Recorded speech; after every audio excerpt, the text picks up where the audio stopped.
Good afternoon, folks. Sorry I'm a little bit late this morning, but I've been dealing with a little bit of an issue. Um, Truck drivers commonly call it clutch leg.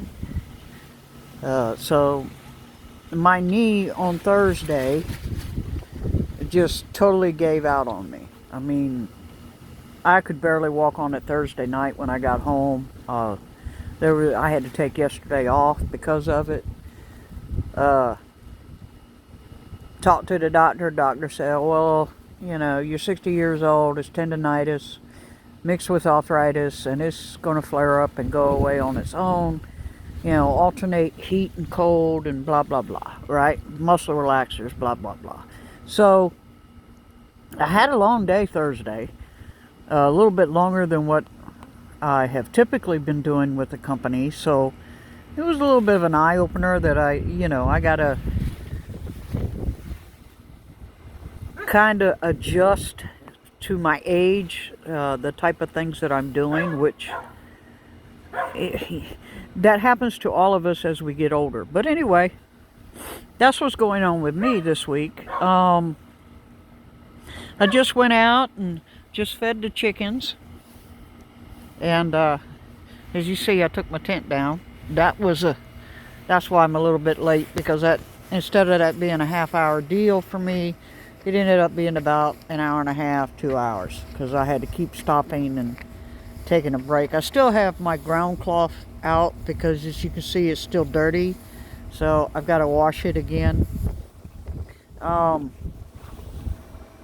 we fed our chickens this morning. We gave them a little bit of mixture of their normal seed, but I also took out to them some of their favorite, which is cabbage stew, that I make, and it's got cabbage and chicken and some potatoes and carrots in it.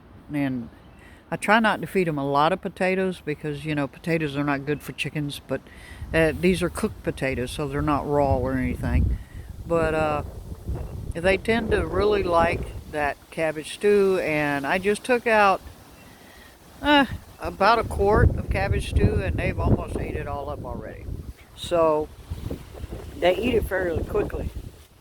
Now, I like to treat my chickens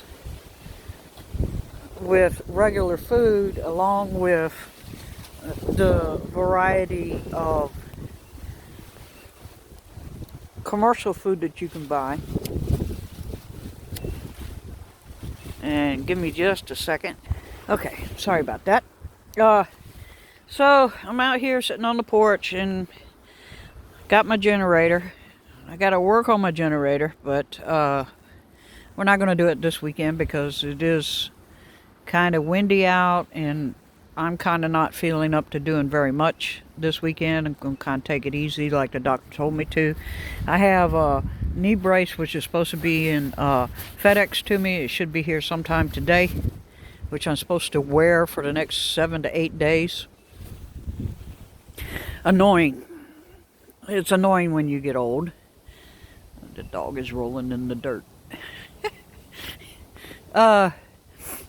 But this is what happens, folks. You never know when, you're doing everything right, everything's going along, and you never know when all of a sudden everything's going to come to a grinding halt, either because of a sickness or an injury. So you should always be prepared for that. Now, normally I would have this in stock, as knee braces and ace bandages and things of that nature, but I've got everything kind of jumbled around right now because and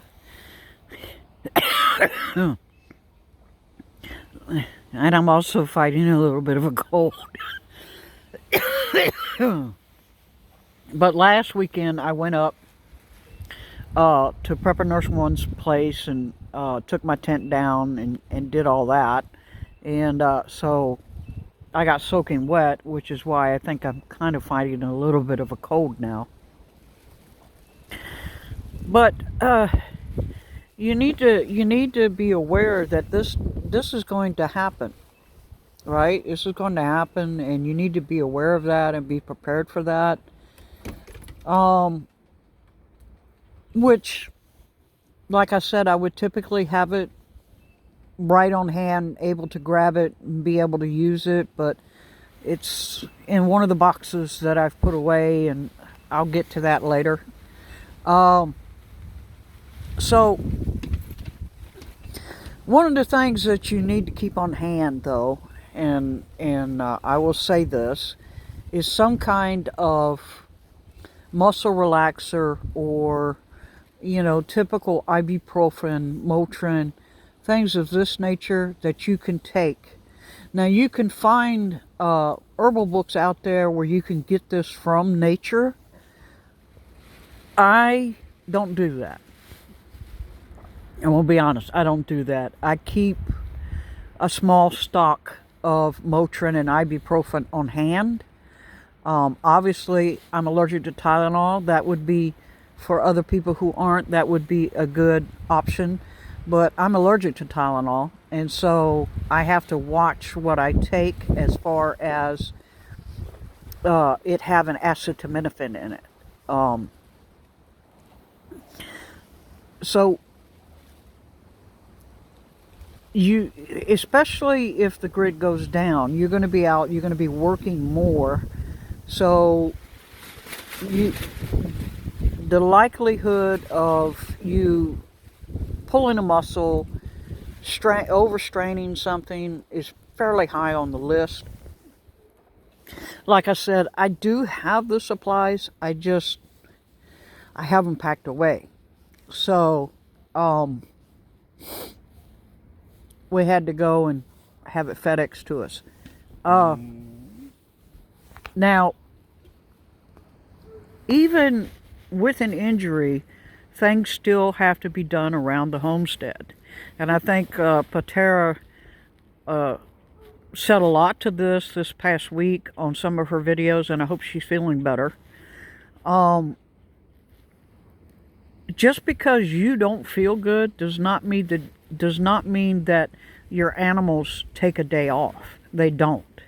Okay, you have to be prepared for your animals to get sick. You have to be prepared for you to get sick. You have to be prepared for injuries to happen to your animals, injuries to you. Just take it from a common sense approach.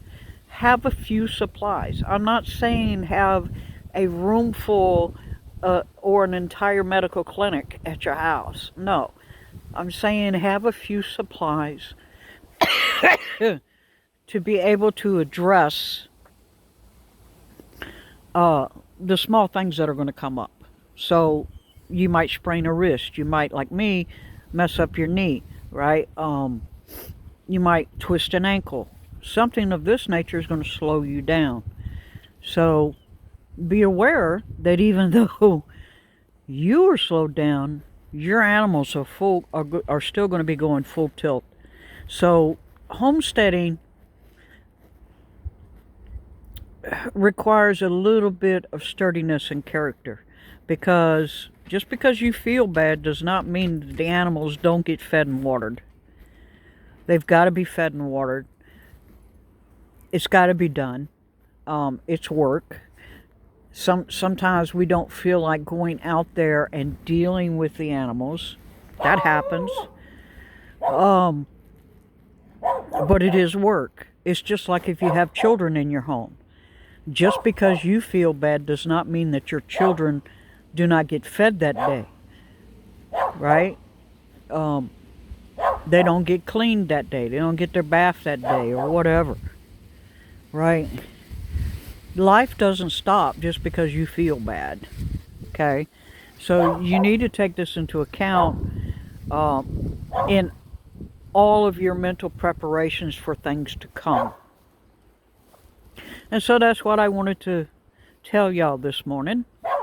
And I'm not going to be out here for long because it is kind of cold today. It's actually in the 40s here, which for me, that's cold. For you guys up north, that's probably summer weather. You know.